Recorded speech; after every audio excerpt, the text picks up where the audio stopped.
Hey guys, and welcome back to Let's Do If My Heart Had Wings. I know that I said that I will be doing this every Wednesday, or Monday, Wednesday, Friday, and Sunday. So that's what I'm going to stick to so I can get these games fucking done. I'm going to be recording this for an hour and a half at a time, so I won't spend as much time on it as much as I was, because I had only been recording in 30 minute intervals. The last episode was about 13 minutes. So let's get this shit done. I need to get this off my plate. I've had it on my plate for 7 months, maybe 8 or 9. So I need to get this done so I can start different visual novels. I'm also playing Pokemon daily, or uploading Pokemon daily, so you guys don't have to worry about the Pokemon stuff. That is still going to happen. Anyways, here we go. The scorching sun comes shining in. Up on the roof, with nothing to block the sunlight, it feels even more like I'm being burned. Today is hot as hell. Oh, hold on, guys. I will be right back. Okay, guys, I am back. It's been a few hours. I think around, 6? Anyways, I grumble as I wipe the sweat from my brow. It's already 7 o'clock. It's just before the peak of summer, and the sun is finally shining at full strength. Today is Saturday, so there's no school. Now is my chance to get some of the dorm mother work done. This morning, I've climbed up on the roof, and I'm fixing leaks. This building is in pretty bad condition. I heard that the owner who collapsed a few days ago, and who was also the caretaker here, is an elderly woman. Because it was a girls' dormitory with no guys around, there were quite a few places that had been left damaged. This place is so old that I can't help wondering if originally it was aiming to be registered as a cultural heritage site. The owner, who is a widow, opened the manor house as a student dormitory before I was born.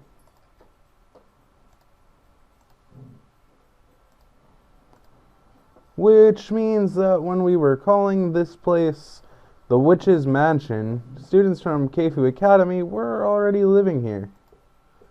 Since then, the owner had been taking care of the boarding students like they were her own children, or grandchildren.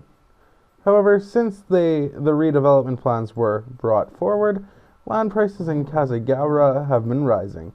The owner's sons were hoping to let go of this place, and that's one of the reasons why I was brought to take on the dorm mother's job in such a hurry. It might be hard to avoid getting involved in those kinds of adult matters, so I will just quietly get on with the work that I have to do. Alright, that should do it. Finishing the repairs to the roof, I climb down the ladder. Okay, next is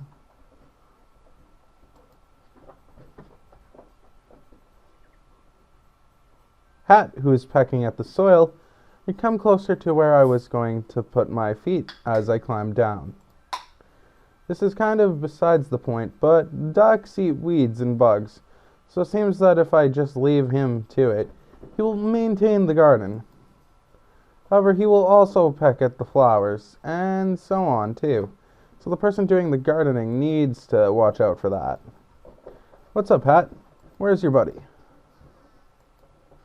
I have no idea what he's saying, but he definitely looks bored. Sorry, but I've got work to do. When I get back, I'll give you a bath.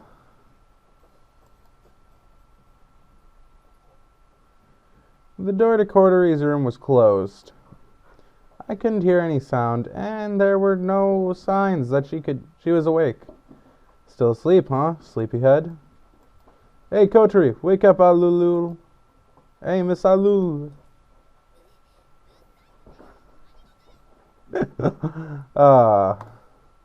I'm going to do some shopping. Do you want to come with me?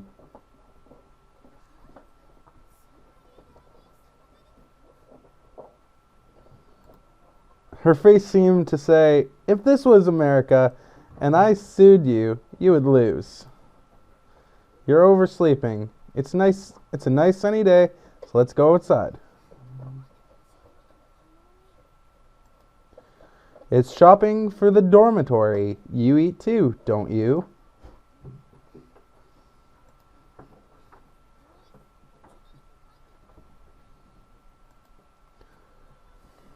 Okay.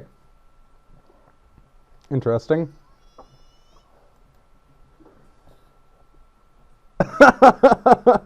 She doesn't seem too pleased to hear that voice. Think I give a great big wave. Kotori makes an annoyed face. Hi, Ageha.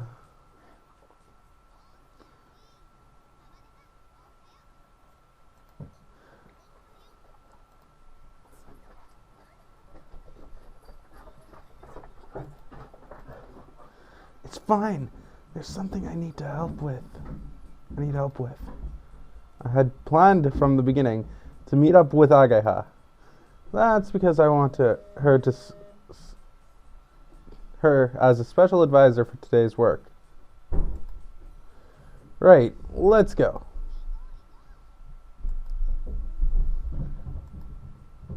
Yeah, Kotori doesn't seem pleased. Oh well. Too bad, so sad. We arrived at the underground street of the shopping mall. There are many stylish shops in the shopping arcade, and there's also a large supermarket. I push Kotori along in her wheelchair and go around buying the food with Ageha. What do we need?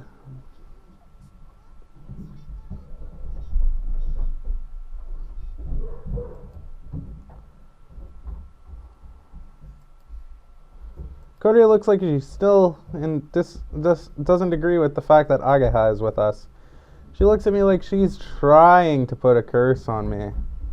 I got Ageha to think of a menu for me tonight for dinner. Seems that the things that I make aren't the kind of things that girls like. Because you can carry the bags.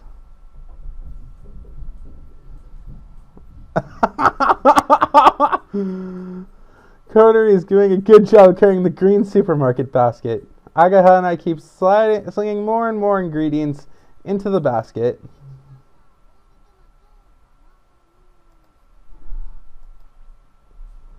Oh, wow. Don't sling them in like that. I'll get some mineral water.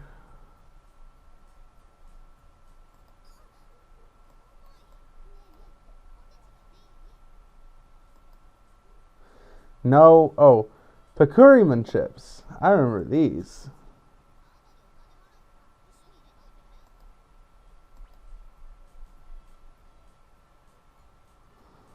Oh my god. Also, we'll soon be out of rice. Let's buy some while we're here. Uh-oh. With all the ingredients for all the borders, before we knew it, the basket that Kotori was carrying was full. As she complained, Kotori was very careful not to let the contents of the basket fall out. Don't drop anything. I'm such an asshole.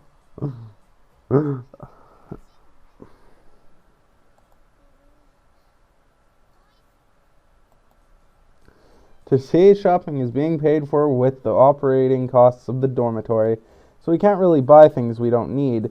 Having said that, she is helping me out. You can get Bari Bari-kun.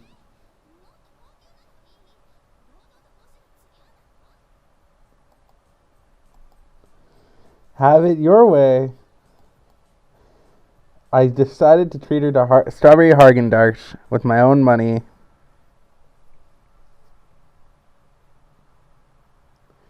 Is this one okay?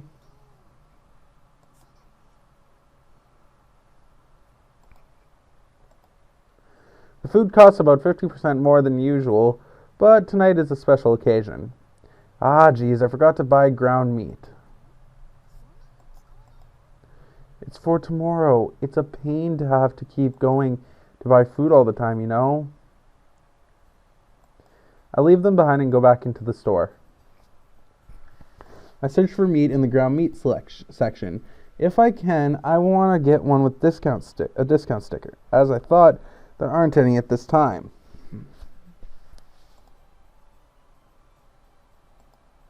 Basis, the dormitory is run as kind of a hobby by the owner, so it's just a rough estimate.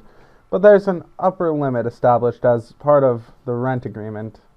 The dormitory's meals follow the creed of as cheap as possible, as tasty as possible.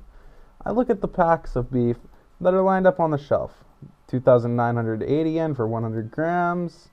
This is the supermarket that celebrity women come to, so sometimes the prices for the ingredients are pretty steep. It's okay once in a while, so I like everyone to eat this kind of meat. I murmured to myself.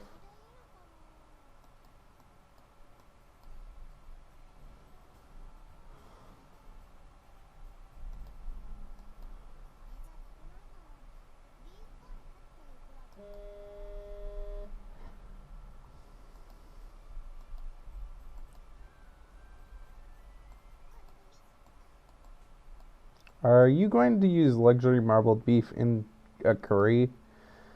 Not only that, it's thinly sliced. Ugh. I was supposed to have said that on the inside, but because of the shock, I came right out and said it out aloud. I mean, if you're making curry, they have meat for curry over here, see?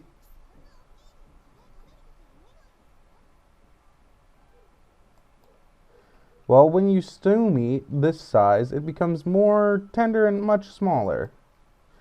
If you use that kind of thin meat, the fat will melt away and you won't have a trace of it left.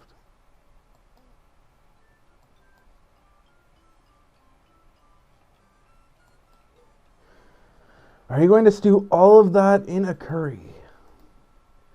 What a waste of good meat. As I stare at the basket, she looks at me in disbelief. She seems embarrassed as she said that and moved over to the fresh fish section. Did I scare her off?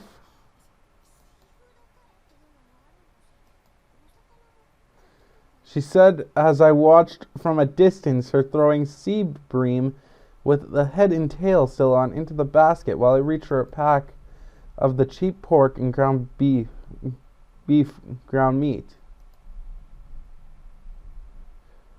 Oh.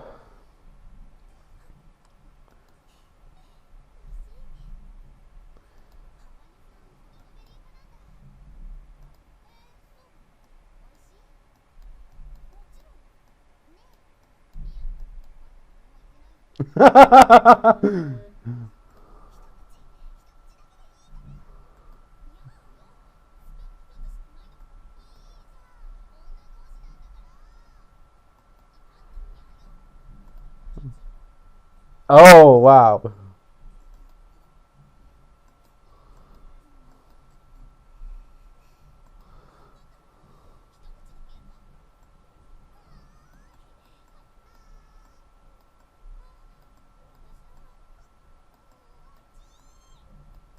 What are you doing? I finished paying and had come back and Kotori was liking Ageha eat her ice cream. I felt like I'd seen something I wasn't supposed to see.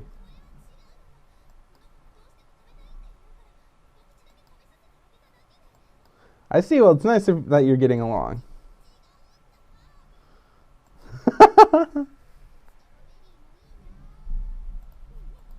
Mm.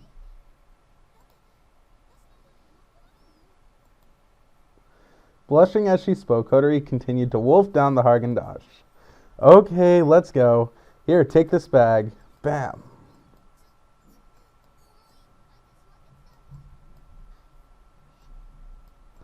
I push Kotori's wheelchair and we leave the shopping mall.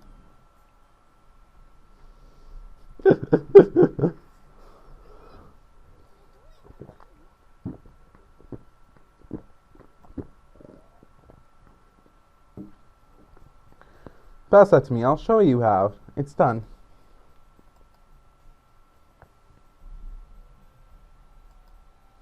In a way that Kotori could see easily, I cut the vegetables. Like this.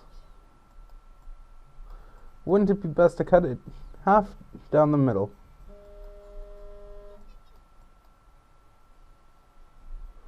We had come back to the dormitory and had begun cooking in the dining hall. I got Kotori, who couldn't reach the stove, to cut the vegetables. I'm cooking while Ageha helps and tells me how to do it. Hey, this is pretty easy.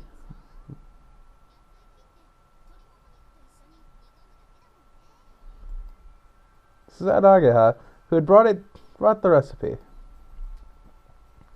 Basque-style chicken stew. I couldn't guess what kind of food it would be from. Just the name,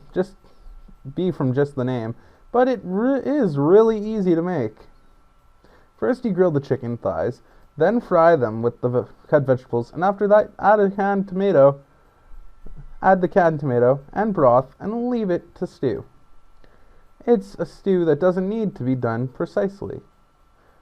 That's the main dish. Next, we prepared the salad and the soup.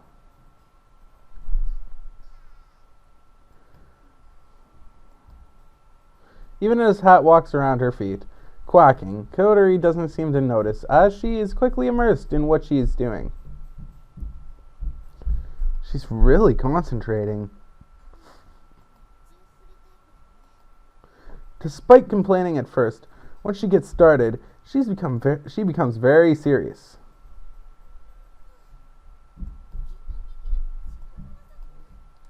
Well, it doesn't need to be exact.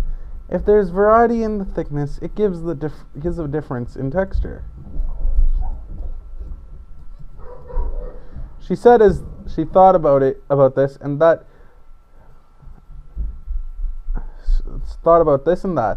and started intentionally cutting the vegetables unevenly. I guess that's what people look like when they get serious. Aga, how does the soup taste to you?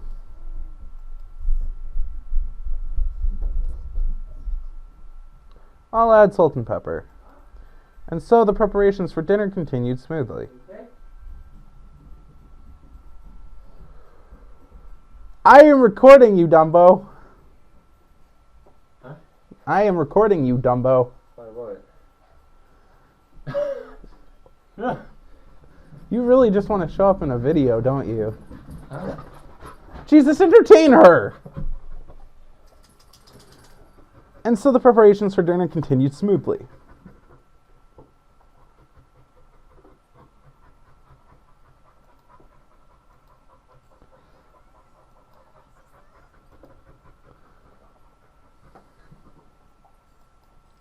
One after another, the boarders came into the dining hall, and seeing the food on the table, and how different it was to usual, they were surprised at first. There's a general idea of meal times for the boarders. I usually make meals at the same time, and the time that everyone comes to the dining hall is not really set. It's okay if you come late, and it's okay if you don't eat. That's why we often eat at different times. This is the first time since I came here that we've all gathered at the same time like this. Today was the only time that I had told them in advance. Okay, everyone, please take a seat. You too, Aga.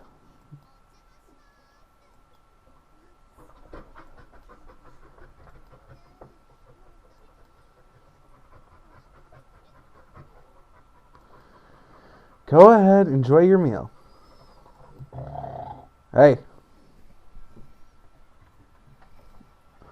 The boarders, looking at each other, cautiously moved the food towards their mouth.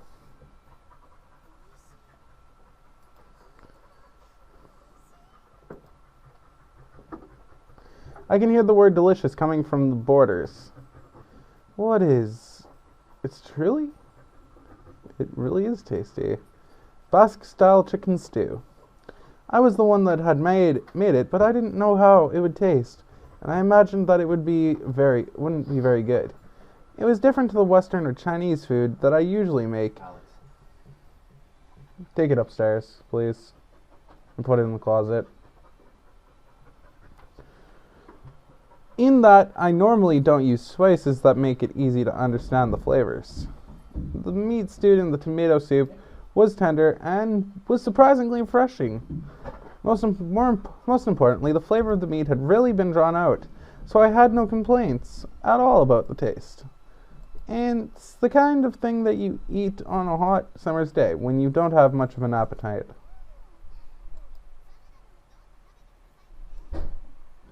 The salad served in a big bowl was divided between everyone. There were cucumbers, tomatoes, and lettuce, and also avocado and mozzarella cheese. Even though it was just an elaborate salad, again, the reaction was,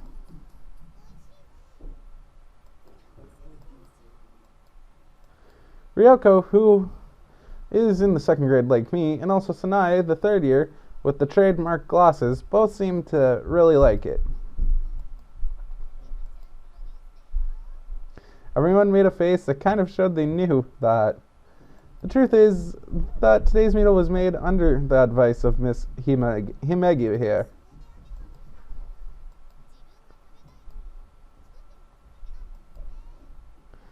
By the way, it seems that Agaha and Ryoko were friends from before. The thing is, it seems the food that I made didn't really go down well with everyone. Apart from Kaneko, all the other boarders looked away for a moment awkwardly.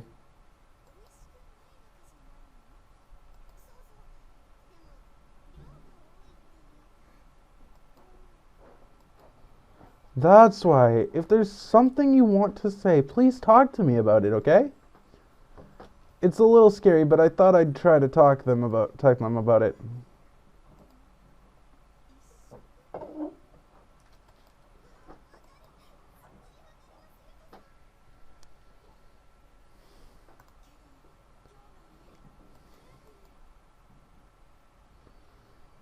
It sure is. There's red, green, yellow, and white, and many other colors that look vivid and colorful.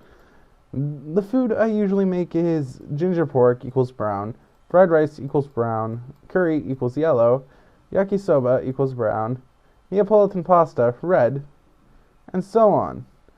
But it's all basically comprised of a single color.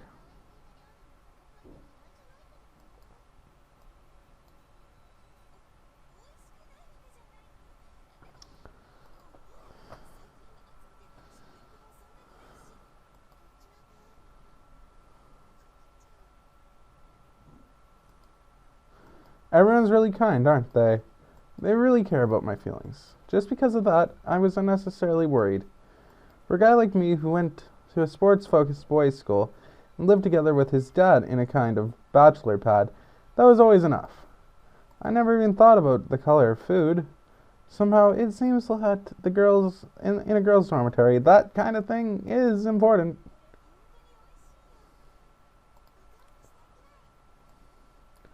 Everyone seems satisfied.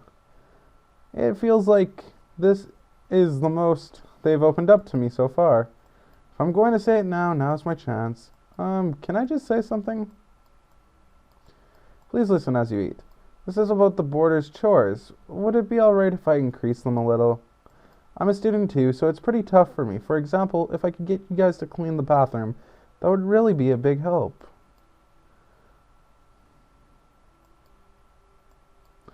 To be honest, no one's going to be happy about increasing their chores, but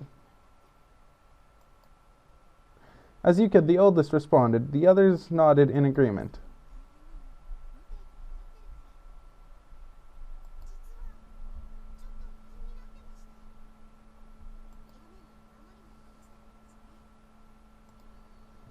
In return, I will try harder than ever to make good food for you.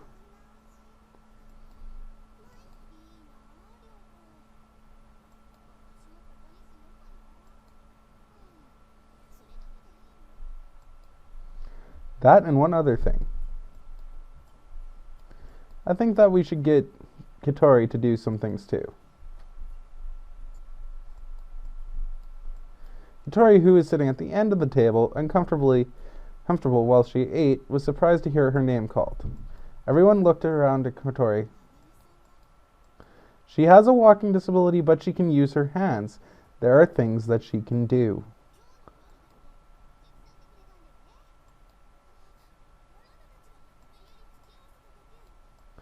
This had a big impact on everyone who until just recently now, had been eating the food and was saying how delicious it was. They looked at her like they were impressed, but Kotori seemed kind of embarrassed. Thanks to Kotori helping us, we were able to get the dinner preparations done easily. If that's the case, then maybe we can add another chore.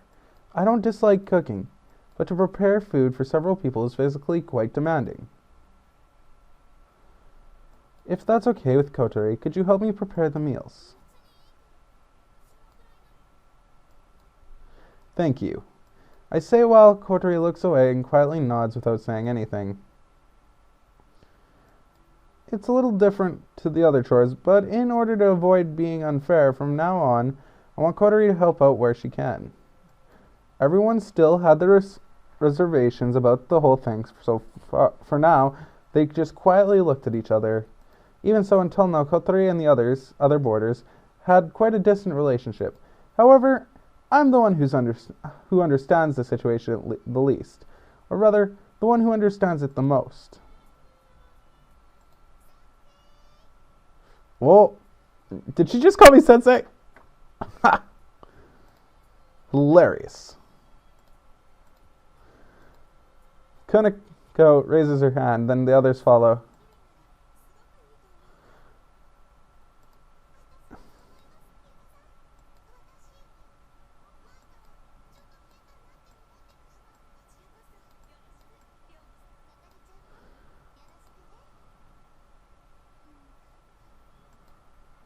Kotori was moody until the end, but she kept herself from shouting abuse at me, which I know she's good at, and seemed to understand what I was trying to do.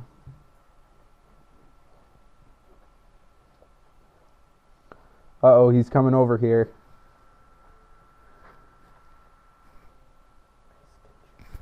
What?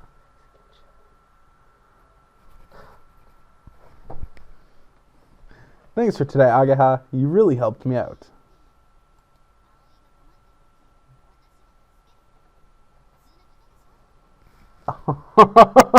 What the hell?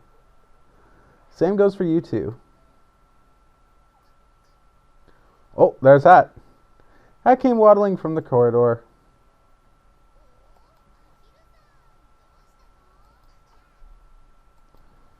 Hat flapped his wing towards Agaha. Maybe he's saying thanks for for helping Kotori. Those are his feelings as her housemate. Get out of here. Bugger. Okay.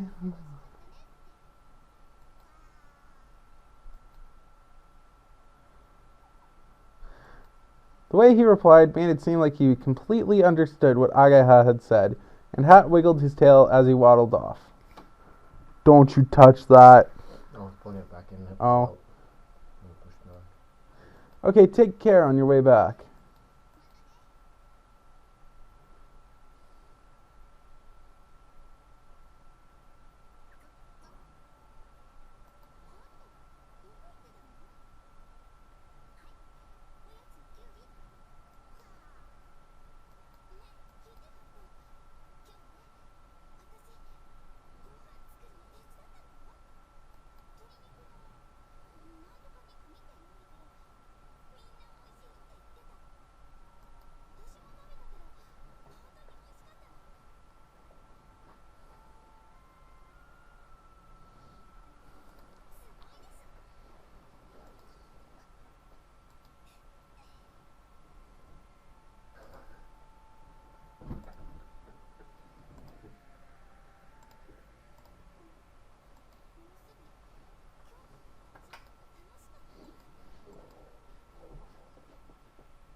Bugger's doing push-ups over there. Not sure why. He's skinny as a fucking stick.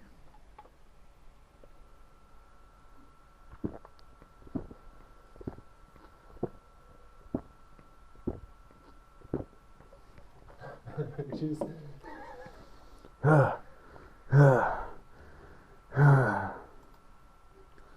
pushed on the heavy pedals, and the gears creak. I worry that the chain, which is stretched to its limit, will snap and fly off at some point. However, there's no time to think about that during the hill climb. Damn it, I can't do this anymore. This sport is just way too severe. I'm not proud of this, but I decided not to put myself through any pointless hardship.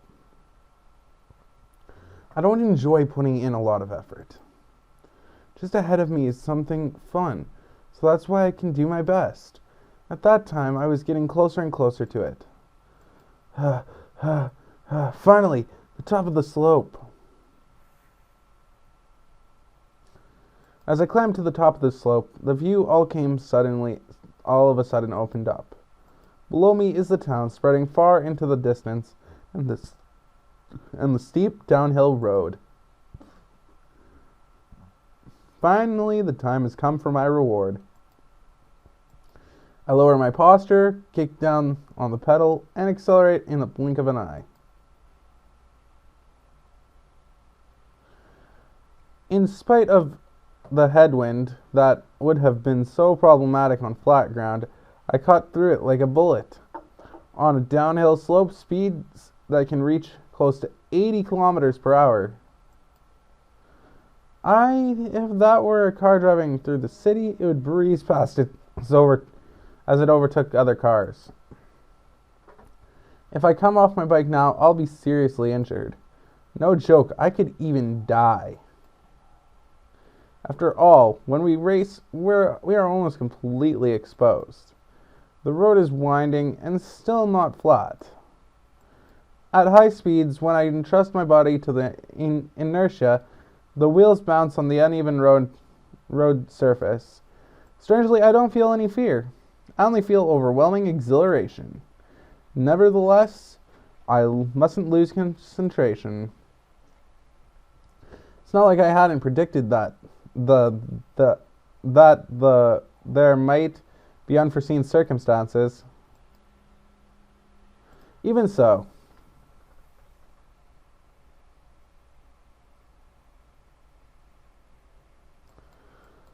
when I opened my eyes, I thought I was on top of the hospital bed. Sure, this is an unfamiliar ceiling, but soon I realized that it wasn't a hospital. It's my room, huh? I still don't feel like this is my room, though. I lie on my side on the bed, and vacantly try to recall what happened in my dream. I forgot most of it in the shock of waking up, but I had an idea of what kind of dream it was. I pulled the alarm clock towards myself. 11:42. It's noon already? Even though it's Sunday, I've slept too long. On Sunday, I don't need to prepare breakfast.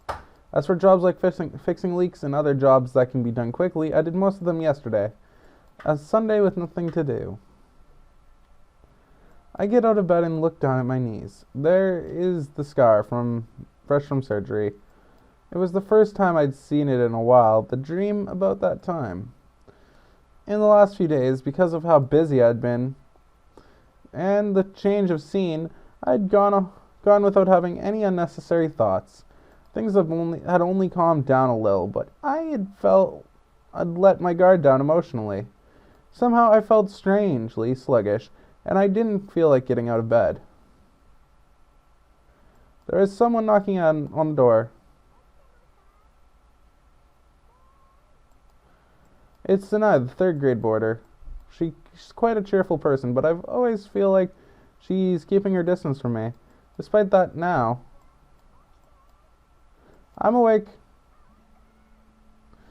First I answer, then I get out of bed, and then moved over to the door. What is it? Is he?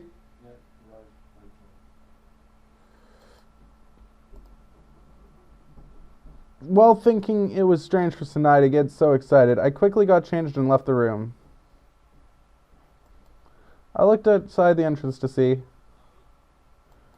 Anshan. When she had said I had a visitor, she meant Anshan.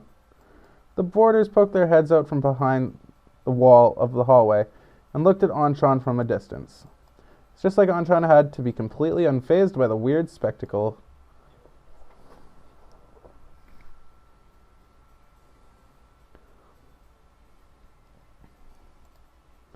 Well, guys, we are going to figure out what Anshan is giving us next time. I'm going to end the episode. It's been about 36 minutes, so that's good enough for this time. And I'll see you guys all again next time.